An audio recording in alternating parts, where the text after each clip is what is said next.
Hello guys, welcome sa aking channel. Ngayon ay ikikwento ko sa inyo ang pinakamalakas na albularyo sa buong mundo. Halina't sabay-sabay tayong matoto.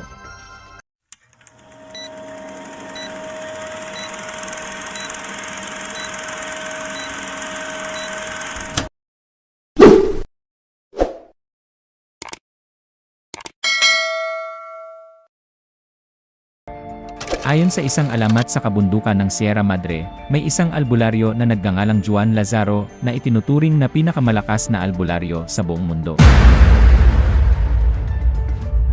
Si Juan ay anak ng isang mangingisda at ng isang manggagamot na babae mula sa isang maliit na baryo.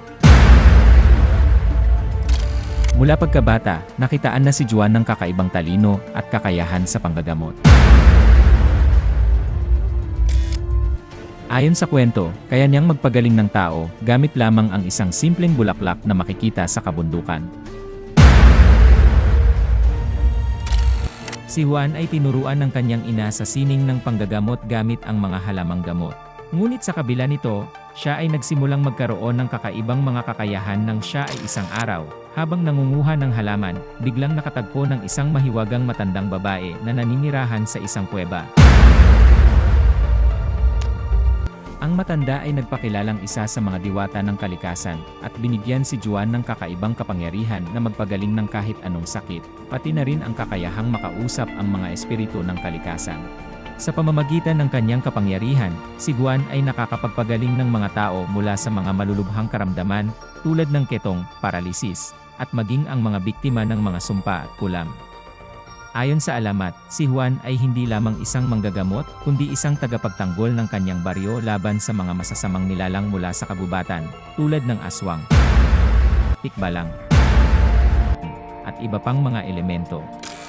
Isang kwento pa ang nagsasabi na minsang dumating ang isang kakaibang sakit na walang lunas sa kanilang baryo. Maraming tao ang namatay at maging ang mga doktor ay hindi na alam ang gagawin. Tinawag si Juan upang subukan ang kanyang kapangyarihan. Sa tulong ng isang ritual na itinuro ng diwata at mga halaman na nakuha niya mula sa pinakamataas na bahagi ng kabundukan, nakahanap si Juan ng lunas.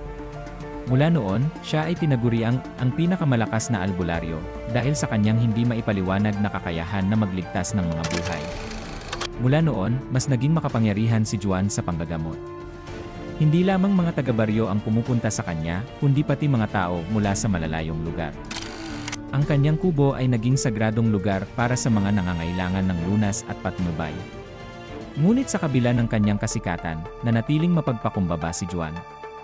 Patuloy siyang tumutulong sa mga nangangailangan, pinoprotektahan ang baryo laban sa masasamang nilalang, at ibinabahagi ang kanyang kaalaman sa mga kabataang nais maging albularyo rin. Hanggang sa ngayon, kilala si Juan Lazaro bilang isang albularyong bayani, isang taong nag-alay ng kanyang buhay para sa kalusugan at kapakanan ng kanyang mga kababayan. Ang kanyang kwento ay nagbibigay inspirasyon sa marami na magtiwala sa kapangyarihan ng kalikasan at sa kabutihan ng puso.